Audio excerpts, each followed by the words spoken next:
Tous, ici vous avez un feuillet pour étudier l'importance de Yom Ha'atzmaut. Malheureusement, vous savez qu'à chaque fois que Akadosh Baruch Hu nous donne la possibilité de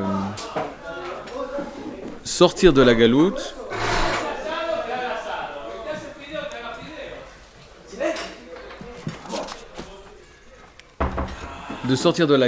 alors il a tout le temps eu des mashberim. Mashber, ça veut dire crise. Mashber, ça veut dire aussi la chaise sur laquelle la femme enceinte doit accoucher. Et donc, quand on parle en ivrite, on dit yesh mashber, il y a une crise. D'un côté, ça vient du mot shever, qui veut dire cassure, c'est vrai, mais d'un autre côté, ça va donner naissance à quelque chose de grand. Une personne qui dit il y a des souffrances, il y a des terribles souffrances, ça dépend. Ça dépend si c'est des souffrances d'agonie ou des souffrances d'enfantement. Je reprends juste ce que le Rav Kook disait lorsqu'il est parti aux États-Unis. Dans les années 20, il est parti aux États-Unis, il est allé voir les grandes communautés américaines, juives américaines, et là-bas, il n'a pas cessé de dire aux juifs américains « Montez en Eretz Israël, montez en Eretz Israël, ici vous avez de grandes souffrances ». Et les juifs américains, ils lui ont dit « Ici on a de grandes souffrances, mais en Eretz Israël, vous avez encore plus de souffrances ». Et le Rav Kook disait « Vous, les souffrances que vous avez en galoute, en exil, c'est des souffrances d'agonie. C'est des souffrances, mais à la fin, c'est la mort qui attend la fin du judaïsme aux États-Unis. Mais en Eretz Israël, c'est des souffrances, certes. Il y a des souffrances. Une personne qui dit il n'y a pas de souffrance. Une personne qui ne voit pas. Il y a des souffrances, mais des souffrances d'enfantement. Ça va donner naissance à quelque chose de très grand. Et au fur et à mesure des années, on a vu que tout s'est renversé. On est un siècle, pendant les 100 dernières années, ou 130 dernières années, où tout s'est renversé. Qu'est-ce que ça veut dire tout s'est renversé ?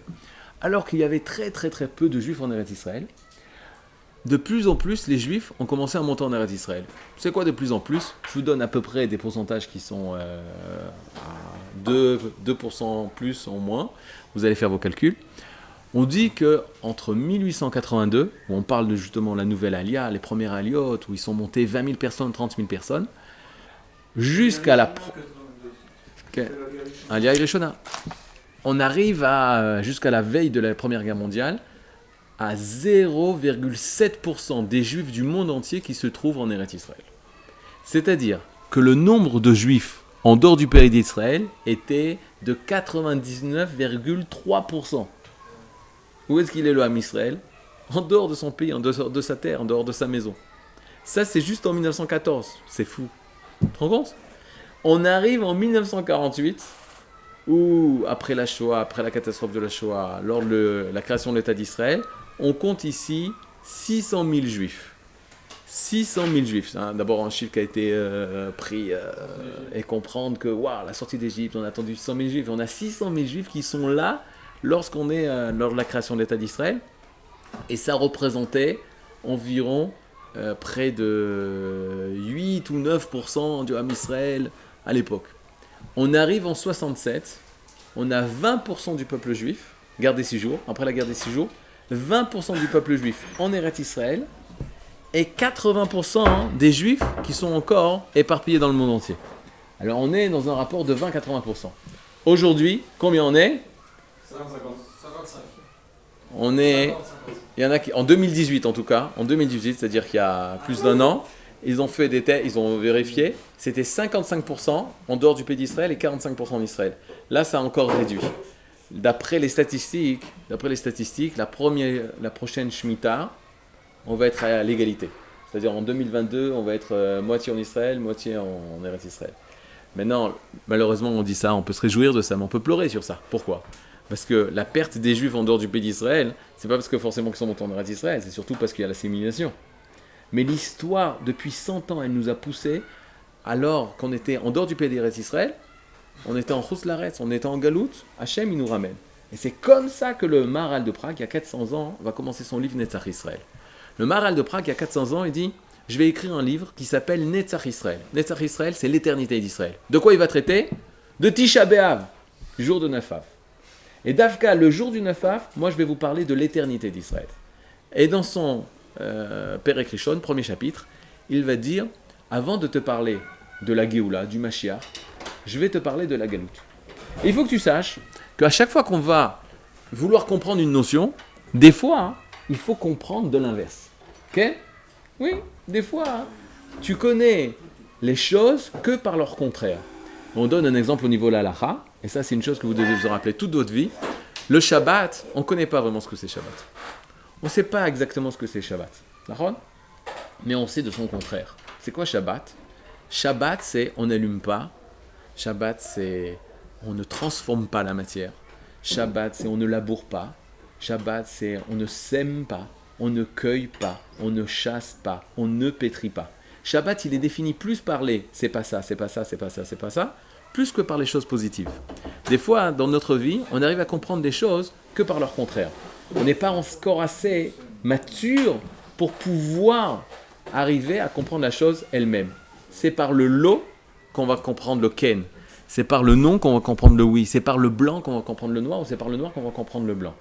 Et le Maharal de Prague, il dit, nous, lorsqu'on va parler de la Géoula, on ne sait pas vraiment de quoi on va parler parce qu'on ne l'a pas vécu. Mais par contre, qu'est-ce qu'on est en train de vivre? La galoute, l'exil. Et il va nous expliquer c'est quoi la galoute et c'est quoi la Géoula. Alors je vais d'abord, moi, vous expliquer ce que c'est la galoute pour pouvoir mieux comprendre la Géoula. Qu'est-ce que c'est la galoute? La galoute, c'est un moment de l'histoire du peuple d'Israël où le peuple d'Israël il s'est éparpillé. Où on a éparpillé le peuple d'Israël. Le départ en galoute. Gimel, Lamed, He, et le mot gala. Alors c'était un gala très difficile pour nous. C'était Gimel, Lamed, He. Le Maharal de Prague dit, le He, c'est quoi? C'est la lettre de la dispersion. Pourquoi c'est la lettre de la dispersion? Parce que quand on écrit un He dans la Torah, la lettre He, un He dans la Torah, on l'écrit avec un Dalet, la forme Dalet, et un Yud. Dalet et un Yud.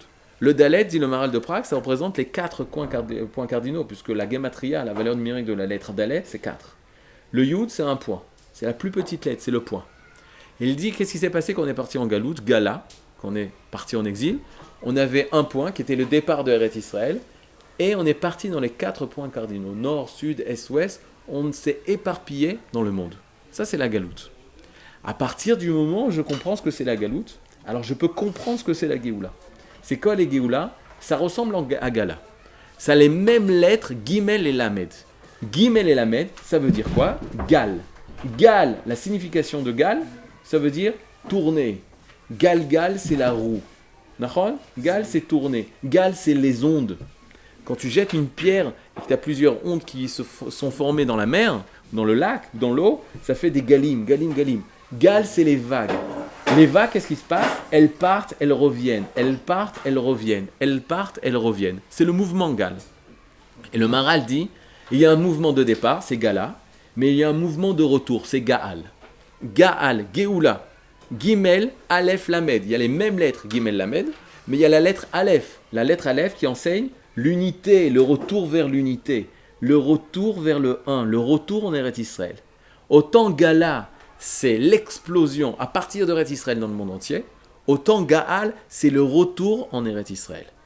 Et de dire, de la même façon que quelque chose qui n'est pas naturel, qui n'est pas selon l'ordre des choses, alors il ne dure pas autour du temps, il n'est pas éternel. De la même façon, la galoute n'est pas éternelle. Même si la galoute va durer 100, 200, 500, 1000 ans, 1500 ans, elle a duré plus de 1800 ans, c'est pas naturel. Elle va te dire de la même façon que Nagui, tu vas jeter une pierre en l'air, c'est sûr qu'elle va retomber. Une personne qui jette une pierre en l'air et qui ne fait pas attention à ce qu'elle retombe, c'est une personne qui est irréelle, qui ne connaît pas les lois physiques du monde. Il ne connaît pas les lois d'attraction, il ne connaît pas les lois de gravitation. Parce que s'il jette la pierre, il sait que ça va retomber. Un enfant immature, qui est katan, qui voit que les choses petites, il jette une pierre, il pense que la pierre elle disparaît. Mais une grande personne qui connaît les lois de la gravitation, les lois de la physique, il sait que lorsqu'il jette une pierre au-dessus de lui, il faut qu'il fasse attention parce qu'elle va retomber. Il dit la même chose au sujet du peuple d'Israël. Le peuple d'Israël qui est parti, il est obligé de revenir. Pourquoi? Parce que c'est marqué dans le mot Gala. Dans le mot Gala, c'est marqué He, on a dit, d'accord? Gal, le mouvement. Mais il y a un He. Le He, c'est quoi? C'est Dalet et Yud. Le Dalet, c'est, on a dit, l'éparpillement, aux 4 coins cardinaux. Mais le Yud, c'est quoi? C'est il nous rappelle l'unité. Il nous rappelle l'unité. Rappeler l'unité, ça veut dire qu'on est dans le temps fixé, un temps qui ne va pas durer éternellement, on va être dans les 4 coins cardinaux. Mais un jour, on reviendra à ce point, à ce Yud. Comment on dit une note en ivrite? Un point, un note, nekuda ou tsiyun. Tsiyun, c'est une note. Letzayen, c'est noter. C'est mettre un point. Tzion, c'est les mêmes lettres que Tzion. Tzion, c'est le mouvement, le tzionisme, la tzionout, c'est le mouvement du retour vers ce point-là, vers ce yud-là. Comment il est exprimé dans le Tanakh? Alors dans le Tanakh, Yirmiyahu, il va l'exprimer. Alors que Yirmiyahu, le prophète Yirmiyahu, il va parler sans cesse de la destruction de Yerushalayim. Un jour, il va attendre. Kohamar Hashem. Qu'est-ce qui va se passer? Il va donner les paroles d'Akadosh Baruch Hu. Et il dira, Kol Berama Nishma. Une voix dans la ville de Rama se fait entendre. C'est la voix de qui? C'est la voix de Rachel. Rachel mevaka al Banea. Rachel, elle pleure ses enfants. Banea she'enenu. Ses enfants qui ne sont plus là. Et Akadosh Baruch Hu lui dit, mais pourquoi tu pleures? Rachel, on sait que c'est la femme de Yaakov, et c'est la seule des Imaot qui n'est pas enterrée à Merat HaMarpela, qui n'est pas enterrée à Hebron. On se pose la question, Makara. Adam et Chava, ils sont enterrés à Hebron dans la Merat HaMarpela. Avram et Sarah, ils sont enterrés à la Merat HaMarpela. Yitzhak et Rivka, ils sont enterrés à Merat HaMarpela. Yaakov et Léa, ils sont enterrés à Merat HaMarpela. Et quoi, Rachel, elle n'a pas été enterrée à Merat HaMarpela? Comment ça se fait que Yaakov n'a pas enterré Rachel à Merat HaMarpela? Yaakov dira à Yosef Gematria, Tzion, il dira, j'ai enterré ta mère, Baderer, en chemin. Pourquoi? Parce que de la même façon qu'une mère juive, tant que ses enfants ne sont pas rentrés à la maison, elle ne peut pas dormir. Toute la nuit, elle reste éveillée tant que ses enfants, ils ne sont pas rentrés à la maison. Et Rachel, Kol Berama Nishma, Nei Bechit Amurim, Rachel ne cesse de pleurer parce que ses enfants, ils sont encore en dehors de la maison. Ça, c'est toute la galoute. Toute la galoute, c'est les pleurs de Rachel Imenu. Ima Rachel, elle ne cesse de pleurer, pourquoi? Parce que l'âme Israël, il est en dehors du pays d'Israël. Et elle pleure, et elle pleure, et elle pleure. Mais Akadosh Baruch Hu, il dit, Mini koler mi bechi, ve'enayir mi dim'a, ki yesh sachar lefulater. Ce que tu as fait, Rachel, de pleurer, tu vas avoir une récompense. C'est quoi? Sèche tes larmes. De nouveau, ve'shavu banim ligvulam. De nouveau, tes enfants, ils reviendront dans tes frontières. À chaque fois qu'une personne monte en Eretz Israël, je lui dis, tu sais, t'es allé au kotel? Ben tard, je suis allé au kotel. Maro, personne qui est en Eretz Israël, qui fait son alia, il va au kotel remercier Akadosh Baruch Hu. Mais je lui dis, avant d'arriver au kotel, il faut aller au Kever Rachel, elle qui a pleuré parce que tu n'étais pas ici. Elle qui a pleuré pour toi parce que tu n'étais pas en Eretz Israël. Et tu vas au Kever Rachel, qui est à côté de Har Homa, et tu vas lui dire, Rachel, sèche tes larmes. Hineni, je suis là. Hineni, je suis là. Ima Rachel, toi tu as pleuré pendant 2000 ans pour chaque enfant. Tu peux être assuré, je suis revenu. Une fois, le Rav Yehuda, il a été questionné par un juif américain qui voulait faire un film justement sur tout le retour d'Israël, les Géoula, la délivrance, etc. Il demande au Rav Yehuda, avant de commencer le film, je voudrais savoir, donner la phrase qui résume tout ce qui se passe maintenant. Après 2000 ans, on est en galoute, on revient, c'est la Géoula, on sort de la galoute, on arrive en Géoula. Résumez-moi tout ce qui se passe en une phrase. Et le Rav Yehuda va dire 2 mots. 2 mots pour résumer tout ce processus. Et ça, on doit l'avoir ici, ces 2 mots-là. Chazarnu habayta. On est rentré habayta à la maison. Chazarnu habayta. C'est notre maison. C'est notre maison. Maintenant, le Rav, il dit, il faut d'abord se savoir, c'est quoi cette maison? La grandeur de cette maison. Quel territoire cette maison? Chazarnu, nous sommes revenus. Qui c'est nous? Qui c'est nous? Qui c'est nous qui sommes revenus à la maison? Et pourquoi on est revenus à la maison? Et comment on doit se comporter à la maison? Et qu'est-ce qu'on doit faire dans cette maison? Ça, c'est les questions qu'il faut répondre. Ça, c'est tout notre birour à Emouna, c'est toute la recherche qu'on doit faire au niveau de notre étude de Torah. Qu'est-ce que Hachem, il espère de moi? Chazarti abayt, je suis rentré à la maison. Ani babayt. Mais qu'est-ce qu'il faut faire dans cette maison? On est dans une période difficile. D'un côté, on s'approche de Yom HaZikaron, du souvenir de nos soldats qui sont tombés. D'un autre côté, on va voir Yom HaTzmaut. Il y a des personnes qui disent, moi, je peux pas faire ça. Pourquoi tu peux pas faire ça? Passer de Yom HaZikaron, moi, je reste dans Yom HaZikaron. La tombée de nos soldats. Et je peux comprendre. Lo alenu, lo ala fechad. une souffrance d'une famille terrible qui a perdu son enfant. Une fois, quand j'étais les premières années en Israël, et que je commençais à comprendre et tout ça, alors j'écoutais Yom HaZikaron, j'écoutais les témoignages. La veille de Yom HaTzmaut, toute la journée, c'est-à-dire à partir de demain après-midi, ou même dès ce soir, mais demain après-midi, dans toutes les radios, il y a les témoignages de tous les parents qui ont perdu des enfants, des frères, des parents qui ont perdu dans les guerres d'Israël. Et bien, on est Khadash, une Ola Khadasha de France. Il a dit, quand on était monté en Eretz Israël, on était monté en Eretz Israël et on savait qu'on était prêt à sacrifier pour Eretz Israël. On était prêts, nous, à sacrifier, et même nous, à se mettre en danger. Mais jamais on n'avait pensé qu'on allait perdre un enfant. Que notre enfant, il allait partir pour Eretz Israël.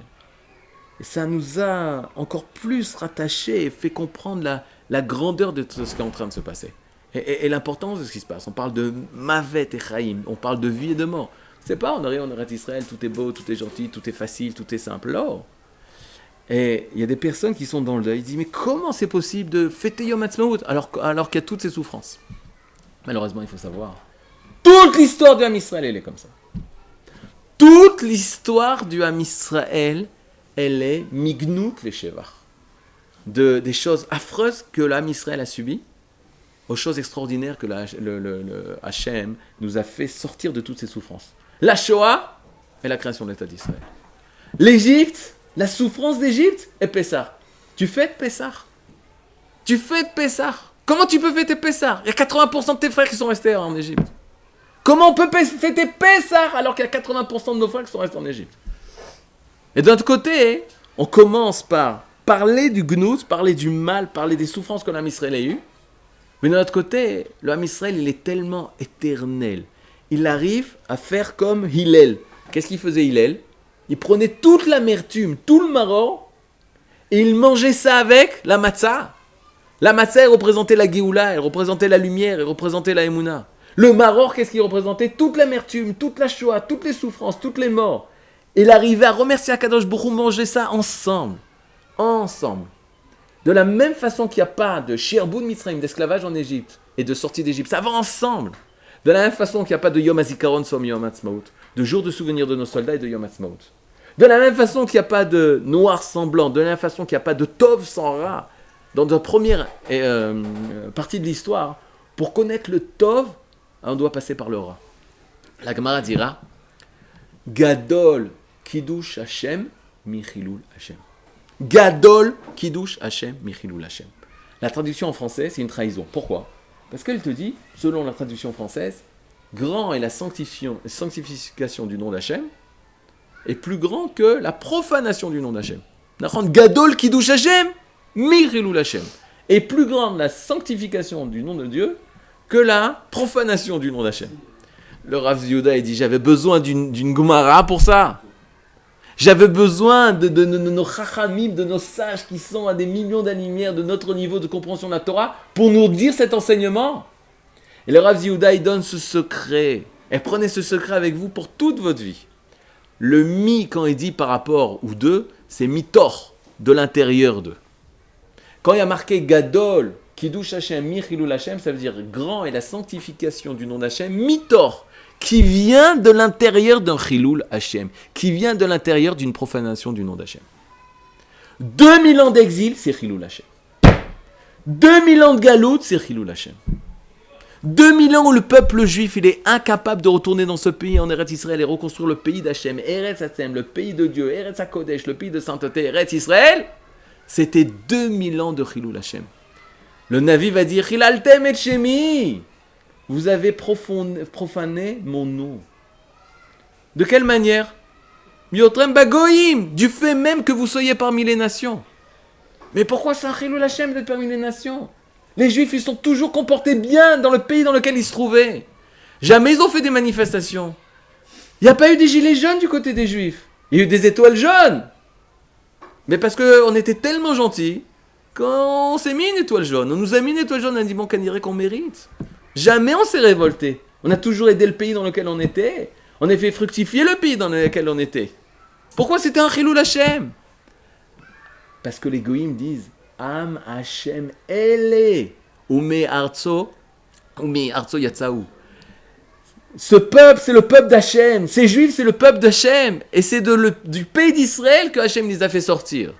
Et Rashi, il explique, c'est quoi le Chilul Hachem? C'est parce que les goïms sont en train de dire, et maintenant Hachem, il est incapable de les ramener dans son pays. Pendant 2000 ans, la chrétienté a fêté que c'était eux, Chazvé Shalom, le vrai Israël, le Vérus Israël. Pourquoi? Parce que la preuve, les juifs, ils ne retournent plus en Eretz Israël. Les juifs, ils ont perdu la souveraineté. Ça veut bien dire que Hachem les a repoussés. 2000 ans de Chilul Hachem. 2000 ans de Chilul Hachem.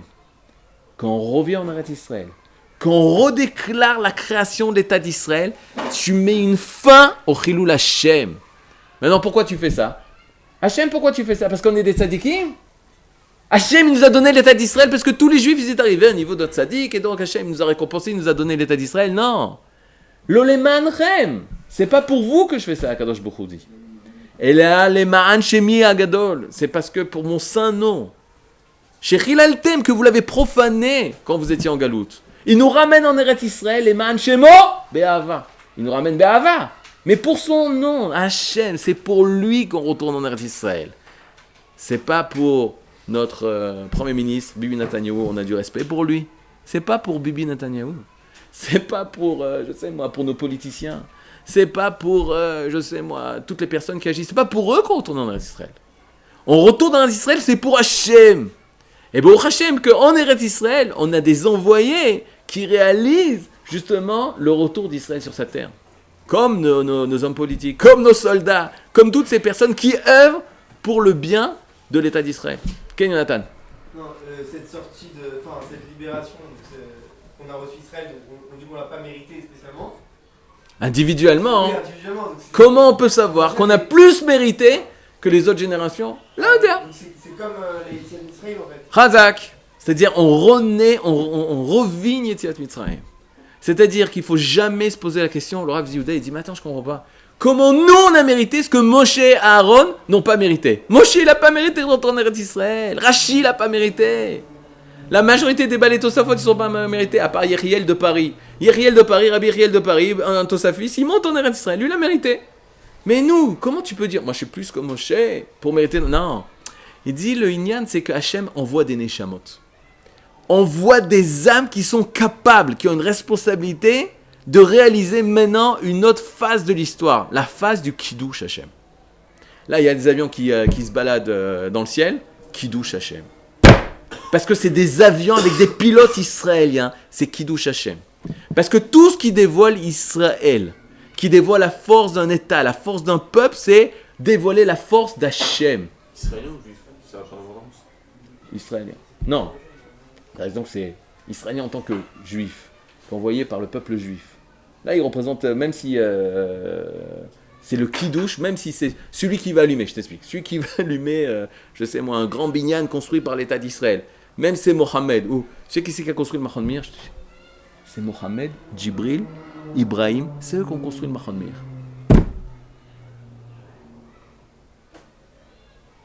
La finalité, c'est... Mais non, mais le projet, c'est nous qui avons voulu un endroit de Torah. Maintenant, celui qui a mis les briques, qu'est-ce que ça? Mais à qui appartient le projet? C'est l'âme Israël qui veut un endroit de Torah. Maintenant, qui c'est qui va mettre la pierre? Djibril, Abraham, non, méchant. Mais ils sont des shlichim. C'est ce que ça veut dire, chez eux.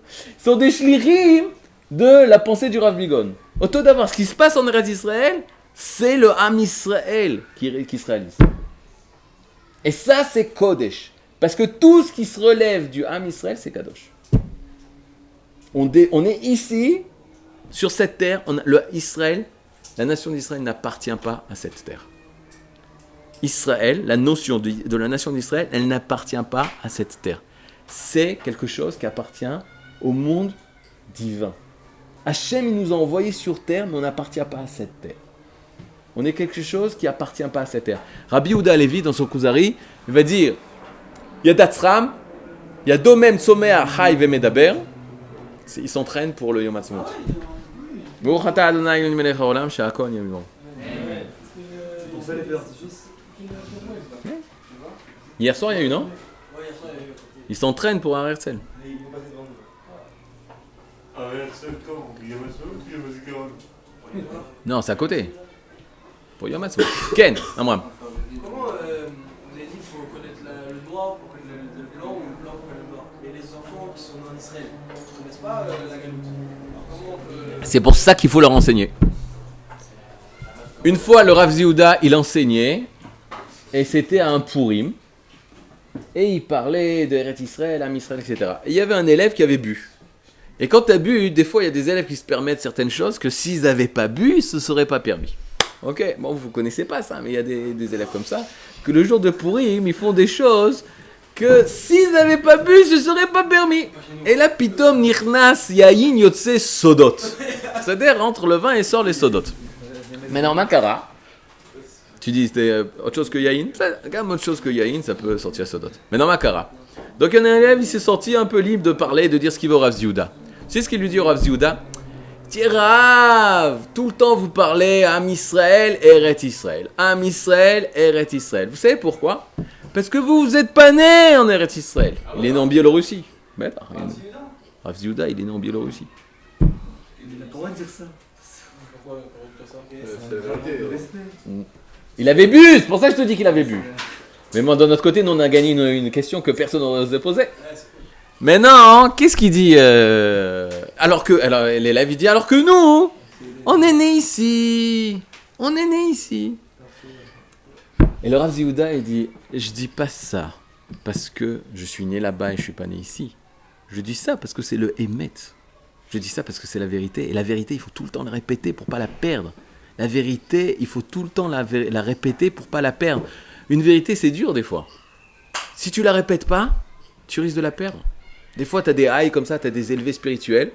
À cause du corps et de manger, et de dormir, et de s'occuper des choses matérielles, tu la perds cette vérité-là. Donc il dit, je suis là pour répéter le Emet, Justement, si c'est Emet, il y a... C'est ce que je suis en train de te dire.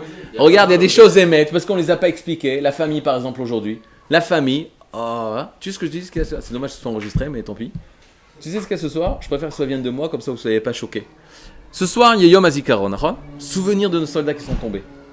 Il y a des gens qui organisent Yom HaZikaron avec des Palestiniens et des Juifs ensemble pour fêter les combattants de la paix.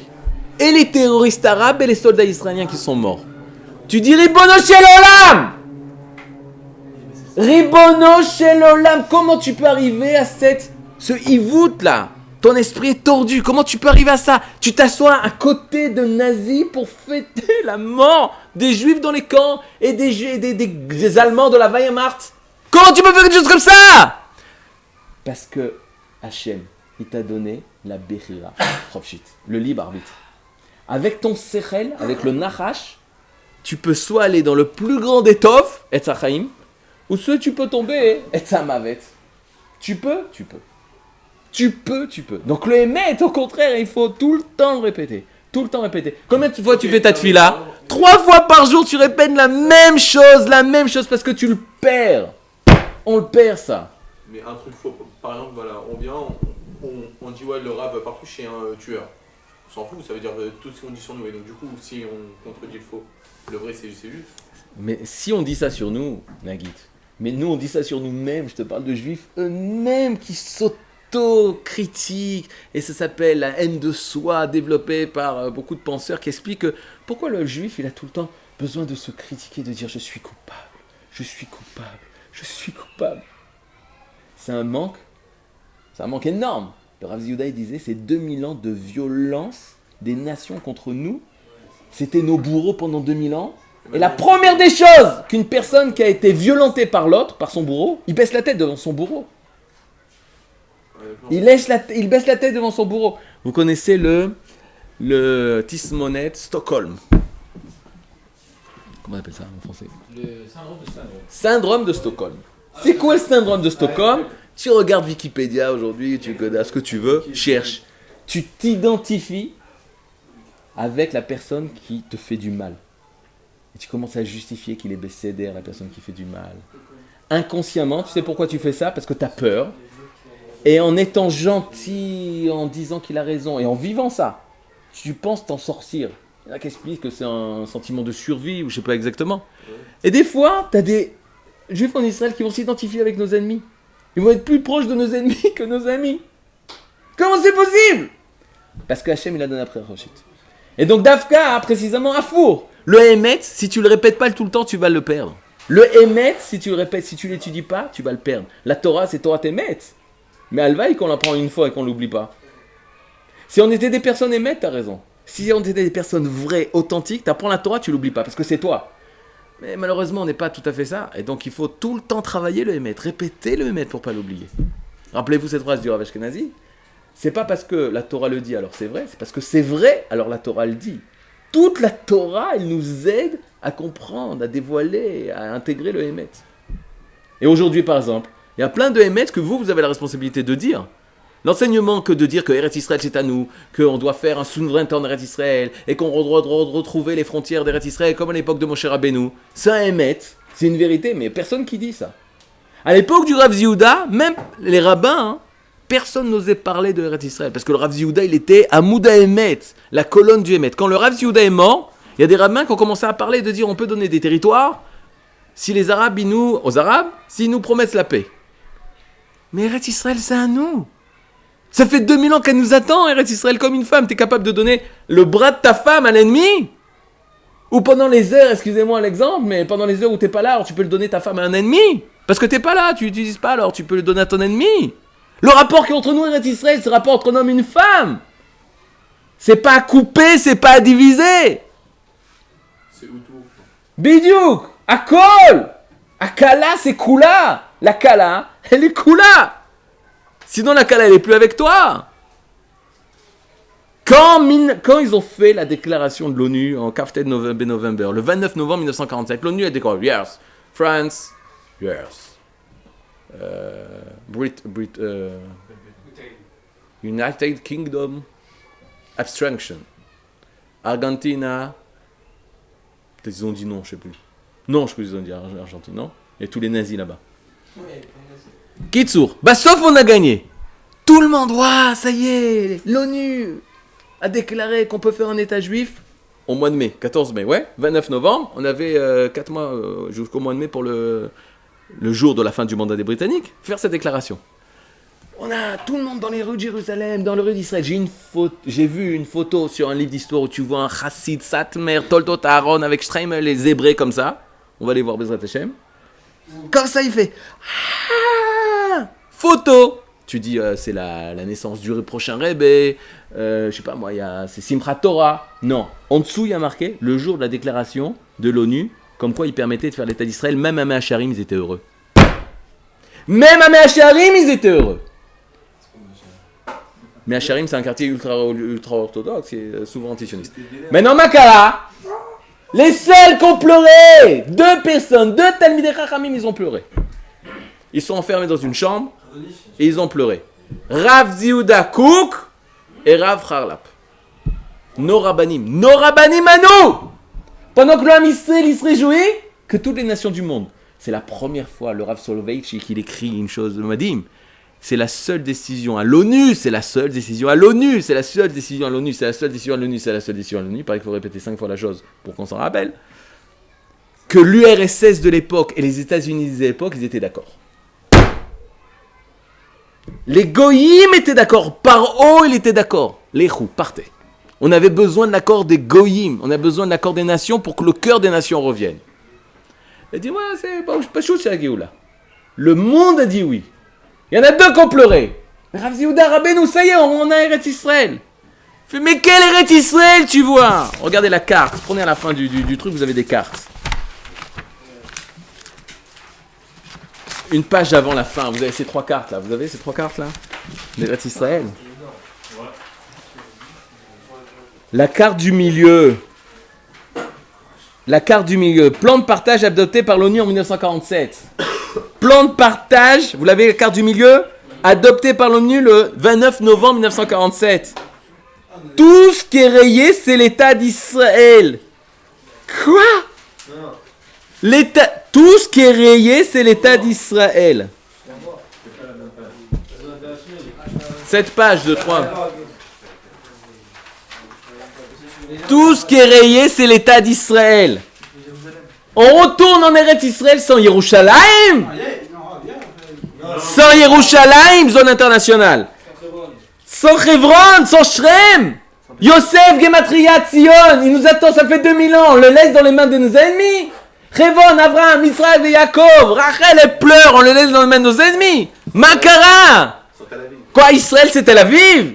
Israël c'est Yafo? Israël c'est Tel Aviv pour l'Eurovision, c'est ça qu'on veut? On est même pas Tel Aviv. Et ils vont pleurer Rav Yehuda et Rav Harlap, ils vont dire Ve'et artsi chilku, et mon pays l'ont partagé. Mon pays l'a partagé. Alors des gens pragmatiques, ils vont te dire on va commencer par ça et après on verra. Mais quoi on verra? Emet, Aleph, Tav et Mem. Aleph et Tav, du début jusqu'à la fin, et même c'est la lettre du milieu. Le Emet, c'est solide. C'est solide le Emet. Le Emet, c'est du début jusqu'à la fin, c'est pas non. Ah, c'est toujours mieux que rien ça. C'est pas Emet. C'est pas Emet, ils auraient préféré tout. Et pareil, aujourd'hui, c'est pas les mecs. Ils auraient préféré tout. On n'a pas de hasard, on n'a pas. Razak, d'accord. On y va? Ah, en fait, ça veut dire de tout encore. Il faut construire. Alors ça, c'est le cours de ce matin. C'est le cours de ce matin. Et grâce à Michael et au Tsaril Khaded et faut 2 secondes. Réponds à un truc parce que ça rapporte directement avec le cours de ce matin et la de Michael. Quand je vous ai dit que la mitzvah de Vorashtem et Taharetz, de faire la conquête du pays, à qui ça s'adresse? Faire la conquête d'un pays, ça s'adresse à une nation. Ça ne s'adresse pas à Maxime, ça s'adresse à Maxime en tant que représentant de la nation. Mais si toi tout seul tu vas, les mecs, bougez pas, Haza Alay. Tu te réveilles Maxime, il met cette filine à la fin, je sais pas, il a lu Bonnet Yerushalayim et Tzemach David Avdecha, il est béat, il dit, ne vous inquiétez pas, Haza Alay. Il rentre dans Haza, il fait ce qu'il faut, il remet le drapeau d'Israël, les Arabes, il lui dit Maxime, t'es Maxime, super, etc. Ça vaut quelque chose ou pas? Ça vaut 0 pointé si le Ham Israël ne t'a pas envoyé. T'es pas chaliar. C'est le Ham Israël qui doit être conquérant, souverain en Eretz Israël. Pas Maxime, pas David. Dans ma secrète Gittin, on parle de ça, justement que David, il a fait un kibush yachid. Il a fait des conquêtes de la Syrie, mais tout seul. D'abord, il fallait qu'il fasse la conquête de tout Israël et ensuite faire la conquête jusqu'à Damesek. Mais kibush yachid, c'est shema kibush, non. Il faut être représentant d'Israël, c'est Israël. Maintenant, quand tu es soldat d'Israël, tu es représentant d'Israël. Quand le peuple d'Israël, il t'envoie dans les territoires pour retrouver la souveraineté, ça c'est Israël. Ça c'est Besséder. On n'a pas le droit d'agir en milice, en individu. C'est ça la grande force de l'Eretz Israël aujourd'hui. C'est quoi notre force? C'est qu'on a pris conscience qu'on agit en tant que peuple, pas en tant qu'individu. Et ça, c'est la grandeur de notre époque. L'époque de Rabbi Akiva, justement, on n'était que des individus. Ils sont tous morts. Les 24 000 élèves. Lo nago kavod zelav, ils n'avaient pas kavod les uns avec les autres. Ils étaient individualistes. Nous, on revient en Eretz Israël, on doit réparer ça. On retrouve qu'on marche en tant que peuple. C'est sûr que les individus ne sont pas d'accord. Mais on doit, qu'on agit, c'est en tant que peuple, en tant que nation, en tant qu'unité. D'ailleurs, Agaf, parce que j'entends ça souvent chaque année, vous avez plein de copains dans d'autres yeshivot, d'autres endroits. Tassouli Tova, soyez Emet. C'est quoi Emet? Pas dire que vous avez raison, ou même que au nom, mes rabbins ils ont raison, Rav Yehuda il a raison, Rav Zuckerman il a raison. C'est pas ça le but. Le but c'est d'exposer le Emet. C'est quoi la base de tous les Emet? 2 choses. Les Shem Shamaim, tu fais ça au nom d'Hachem, mais bon, au nom d'Hachem, tu peux couler du sang aussi. Mais tu fais ça mitocha ava. Tu es en train de discuter avec un frère. Alors il n'est pas d'accord, lui va dire que c'est la pire des choses qu'il a pu se réaliser depuis l'exil, c'est la création de l'État d'Israël. Bon, il contredit la grande majorité des rabbinim, personne ne parle comme ça, à part peut-être un Rav. Un Rav. Mais il n'exprime pas la pensée du Rav Yosef, par exemple. Alors Yosef, il dit c'est l'événement historique le plus grand et le plus majeur qui existe depuis la destruction du Beth Amikdash, la création de l'État d'Israël. Donc tous les grands rabbanim, la majorité des grands rabbanim, ils voyaient dans l'État d'Israël, waouh. Baba Saleh, ils voyaient dans l'État d'Israël, waouh. Tous nos grands tzadikim, ils voyaient dans l'État d'Israël, waouh. Maintenant, El Khatik, Allel, pas Allel, armée, pas armée, mais c'est déjà des détails ça. Et Lama, qu'est-ce que je suis en train de dire? Tu veux discuter avec quelqu'un, tu cherches le Emet. C'est pas prouver qu'eux ils sont tort et eux ils sont pas Besséder. Tafsikou de faire les gens qui ne pensent pas comme vous, des gens qui sont l'obécéder. Et un ibécéder, ou l'obécéder. C'est ça, cherchez le émet. Par contre, Zenachon, vous êtes en train de vous construire, vous. Alors, quand on entend un argument, waouh! Aussi, il ne faut pas être un truc, c'est-à-dire, tu entends quelque chose, oh, alors je fais plus rien, et tu mets une kippa à sa mère. Après, tu arrives au Mahon tu dis ça, le Rav, il te dit non, mais il a marqué ça comme ça, il t'a mal expliqué, c'est comme ça, et lui, il dit ça. Ah, d'accord, alors tu remets ta kippa du Rav Kook et tu vas chez l'autre. Et t'es comme ça. Doucement, calmez-vous, Kilou, vous êtes en birour, tout va très bien, l'okaraklou, même il y a des personnes qui ne vont pas dire le Halel Ayom Atzmaut. Je vous promets, une personne qui dit pas le Halel Ayom Atzmaut, je continue à lui parler, tout va très bien, je l'embrasserai, tout est bécédé, bref, bli la chatz, l'okaraklou, mazé, madavarazé, ma la chatza. C'est-à-dire, mais, techapsou et ta'emet. Techapsou et ta'emet. Il y a des gens qui ne cherchent pas le émet. Ils te disent, je veux rester en Eretz Israël. Quels sont les rabbins qui sont d'accord? Et tape sur Google, question. Qui sont les rabbins qui pensent comme moi? Ça, c'est pas Torah, ça, c'est pas le émet. Ou inversement, une personne dit, moi, je veux rester en France. Qui sont les rabbins qui disent que c'est bien de rester en France? C'est pas Torah. C'est quoi Torah? Je veux savoir. Ma Hashem Rotse Mimeni. Qu'est-ce que Hachem, il attend de moi? Okay. C'est quoi bureau? Éclaircir. Peut-être qu'ils cherchent leur émet. Parce qu'ils ont entendu Non. un truc. Regarde, moi quand je cherche le émet, moi quand je suis avec vous en cours, je me remets pas en question. Quand je suis en Seder, en Gemara, je me remets en question. Je dis attends, il dit ça peut-être. Quand je fais mon cours, je fais mon shiur. Seder? Quand toi tu étudies, tu dois faire table rase. Tu viens pas avec des a priori, des préjugés, etc. Voilà, ce matin, tout à l'heure, on a étudié avec les élèves Halel Ayom Atzmaut. Ok, mais tu fais table rase. Tu dis, ok, viens, on commence à zéro. Ni sioniste, ni antisioniste, satmer. Ça, c'est au moment du Beth Midrash. Tu dis, viens, on voit qu'est-ce que la Torah, elle dit. Des Ragav, même si tu n'as pas fini, tu peux garder tes pensées d'avant, c'est Bessader. Tu vois la différence? Quand tu viens en Beth Midrash, on t'ouvre le cœur. Opération Aneshama ouverte. On t'ouvre la Neshama. Dring. C'est la fin du cours. T'as pas la réponse encore. Mais est-ce que Hachem il existe? Dring. Et le Rav il doit partir. Je suis obligé. Ma femme elle a accouché. Je suis obligé de partir. Alors quoi? Parce que t'as pas la réponse. Tu arrêtes de croire.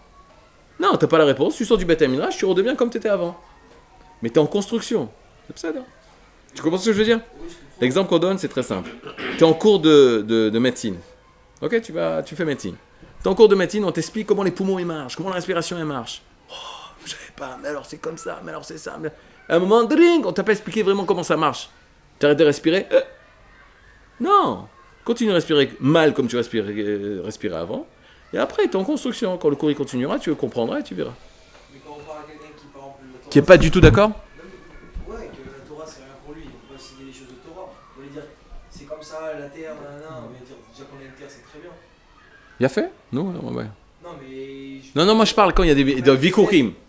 Quand il y a des vikourim, il faut que ça soit d'abord, c'est des vikourim, c'est des disputes. C'est pas des disputes, c'est des marlokot. Avec des frères à toi. C'est ton frère. Oui, mais je peux pas dire, C'est ton frère.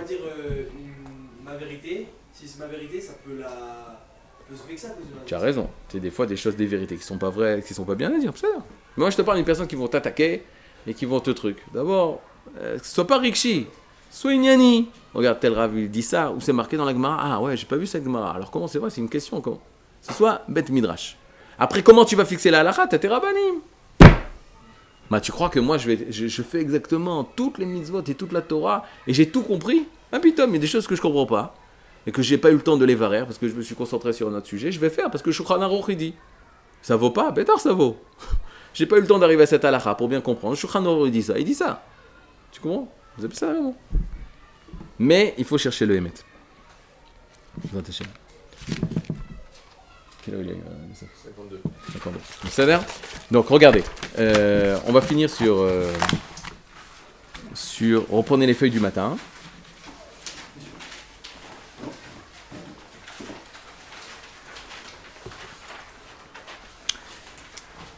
Il y avait une personne qui est allée, qui faisait les allers-retours entre deux rabbanim. Il faisait les allers-retours entre le Rav Elbaz de Or HaChaim, la Yeshivat Or HaChaim. Non, en Israël. Non, mais pas français. Or HaChaim. Okay. Le Or HaChaim, une grande yeshiva, Or HaChaim, beaucoup de balei tchouva. Et avec le Rav Cherki. Donc, il posait des questions au Rav Elbaz. Le Rav Elbaz lui répondait. Il lui expliquait. Il allait chez le Rav Cherki. Et il lui disait les réponses qu'il a. Oui, mais alors pourquoi il y a ça, hein? En fait, c'était Marloquet, Rav Elbaz et Rav Cherki. Rav Cherki et Rav Elbaz. Ok? Donc, il est chez Rav Cherki, il lui disait ça. Ensuite, il partait chez Rav Elbaz, il lui disait ça. Et il répondait avec ça. Vous avez compris? Razak. À la fin, l'élève, il arrive, c'est un élève âgé. Il arrive chez Rav Cherki, il lui dit au chef suivant. Il lui dit, je sais plus, moi. Je sais plus. Chacun, il a ses arguments, je sais plus. Comment je fais? Est-ce que je vais dire le Hallel, ou je vais être sioniste, ou je vais pas être? Est-ce que je vais être, ou je vais pas être? Parce que lui, il a des bons arguments, vous avez des très bons arguments, je sais pas quoi faire. Rav Cherki dit rien. Deuxième étape, il dit, si je me trompe, Hachem, il va me punir?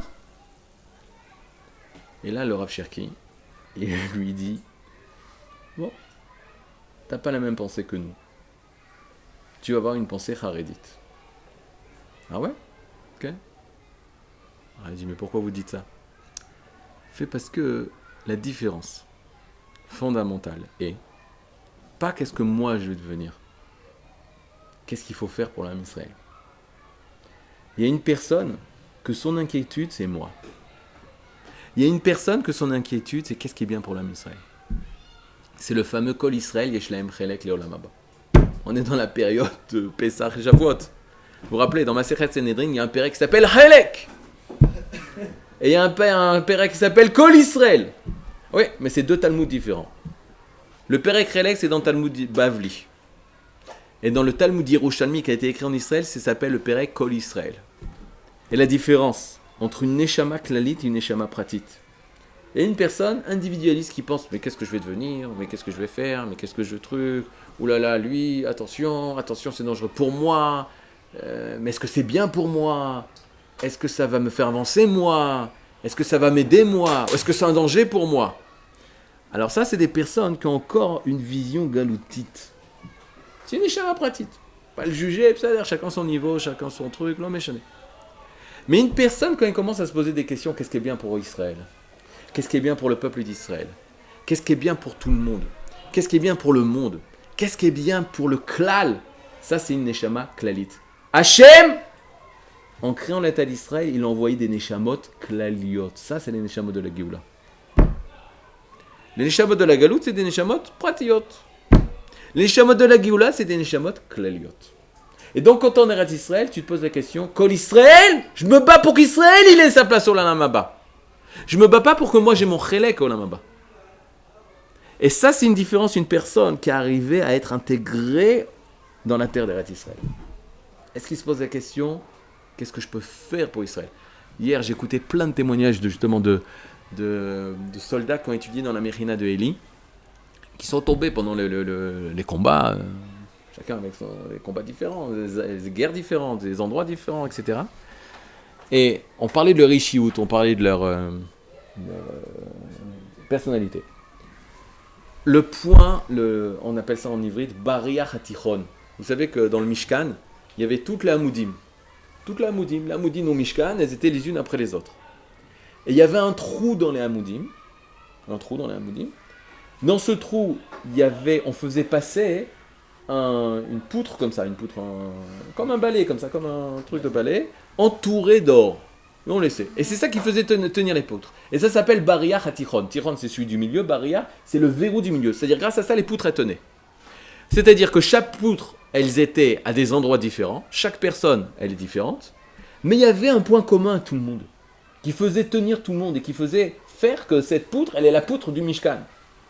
Donc, c'est quoi le point commun de tout le monde qui revenait chez tout le monde? C'était que ces Bachourim, c'était des Bachourim extraordinaires. Et c'était Adam Tov, Shirotse la Sot Tov la Chere. C'était une personne qui était bonne, qui voulait faire du bien autour de lui. Tout le monde était mitznadev, se portait volontaire pour des paralysés, des handicapés, il aidait. Lui, une personne, elle avait à partir de 13 ans, il était très fort dans le Kriyat Torah, il allait dans un Merkaz Klita où il y avait des Olim Hadashim qui ne savaient pas lire pour leur lire la Torah. Ces personnes, avant d'aller à l'armée, avant d'étudier la Torah, ce qu'il était meafienotam, ce qu'il était caractérisé, c'était des personnes tov, shirotse la sot tov. Bienvenue, Basaïret. Si t'es une personne tov, Sherotse la sot tov, Avraham Avinu, il dit, bienvenue, bienvenue dans le commando. Parce que l'âme Israël, c'est tovim Sherotsim la sot tov. C'est des personnes bonnes qui veulent faire du bien pour le monde entier. Ça, c'est Avraham Avinu. Et si tu es appelé un fils d'Avraham Avinu, si tu rentres dans l'Israël d'Avraham Israël Yaakov, c'est qu'est-ce que je peux faire pour les autres. Ça, c'est Avraham Avinu. Ça, c'est le mafien. Ça, c'est le Nekuda le plus profond. Qu'est-ce que tu dois développer tout le temps chez nous? C'est pas moi, parce que ça, c'est moi, c'est même l'animal, il pense à lui. Jamais tu verras un animal courir, sauter pour protéger son copain animal. Si. Non! Sauf un singe, ils ont fait des tests, l'autre il mangeait un truc. Mais sinon l'animal, lui, il va se protéger lui-même. Nous, on va construire des systèmes Chomat Magen pour protéger des villes entières. On va construire des systèmes pour protéger le monde entier. On veut faire Tov l'Acherim. C'est ça qui nous différencie des personnes, des hommes. Parce que l'homme, s'il ne sort pas de sa condition humaine, il est égoïste. L'homme Israël, il a défié ça. Il a dit, on va sortir, on va être Ma Hu Noten Chaim, de la même façon que Hachem, il est Havaya, Noten Chaim, il donne l'existence. Nous, on va donner l'existence. Nous, on va faire le bien. Parce qu'une des raisons pourquoi Hachem a créé ce monde, pour les Hétives, pour faire du bien. Meninat Israël, la création de l'État d'Israël, son but, c'est d'apporter le bien, le Tov, au monde entier. C'est un Nekuda Pnimit du Ham Israël, de la Torah. Torah Nikret Tov, qu'il est Kartov d'Atzeti Lachem. Tov, la Torah elle est Tova. Et son but c'est faire du bien à tous, au monde entier. On prie pour les Rechaim. Chattaim, Itamu Chattaim. Les fautes elles disparaissent. On veut les Rechaim, mais sans leurs fautes. Ça devient un Adam Tov. C'est le Nekuda le plus profond qu'on doit développer chez nous. On tombe facilement dans l'égoïsme. On tombe facilement dans je m'occupe pas de lui, je dois m'occuper de moi, je dois m'occuper de mon avenir, j'en ai rien à faire des autres. Ça, c'est le Ra. C'est le Ra. Et il faut transformer le Ra en Réa. C'est les mêmes lettres. Ra, Resh, Ain. Il faut transformer le mal en Réa, en ami, en proche. Et ça, c'est toute la période de Yom Ha'atzmaut, c'est toute la période de Zikaron, c'est toute la période de Sfirat HaOmer, que les Talmidim de Rabbi Akiva, justement, ça nous... C'est pas ça nous. L'onago kavod zelazé. Ils étaient séparés les uns des autres. Ils n'avaient pas une vision justement générale de chacun. Et l'amour, il était manquant. Donc, bon, Hachem, c'est dire que le fait de fêter la création de l'État d'Israël, c'est pas on fête, on a raison, on est fort, on veut écraser les autres. Non. C'est on a ce mérite d'avoir une neshama klalit. On a une neshama, une âme collective. Et cette âme collective, elle doit faire du tov. Regardez aujourd'hui, on finit. Le problème, c'est quoi? Au niveau spirituel, dans l'âme Israël, même dans le niveau religieux. Niveau spirituel, mis à part les problèmes d'internet, pornographie, etc., que je pense que ça dévite ça aussi. Mais de quoi? C'est quoi le problème? La famille. La famille. Plus personne ne veut se marier, ou s'ils sont mariés, ils divorcent. C'est justement, c'est le chosser de tov l'acherim. La famille, c'est la cellule dans laquelle tu développes le tov l'acherim, le bien pour les autres. Le bien pour ta femme, le bien pour les enfants. Et aujourd'hui, non, il n'y a pas. Un grand Dayan, qui est mon maître, il a dit, quand des personnes, elles arrivent au Beddin pour divorcer, elle dit, non, ça va plus ensemble. On veut divorcer. Je tourne vers la femme, ouais, ça va plus ensemble. On veut divorcer. Il a dit, c'est même plus... C'est-à-dire, tout le monde est égoïste. Tout le monde est égoïste. Tu penses à lui, non, ça va plus. C'est bon. On se sépare gentiment. C'est un manque de ratson, d'une volonté de faire du bien. Et ensuite, il y a tout le bilboul. C'est pour ça qu'une personne, quand elle étudie la Torah, elle se donne pour quelque chose. Elle se donne pas pour des paralysés seulement, pas pour des gens qui ont un truc, elle se donne pour un idéal qu'il dépasse. Et une personne, quand elle devient Torah, elle devient forcément Tov. Si vous voyez un jour une personne qui étudie beaucoup de Torah, mais qui n'est pas Tov, qui n'est pas gentil, qui n'est pas donneur, qui n'est pas aidant, elle étudie, je sais pas, c'est bizarre ce qu'il étudie.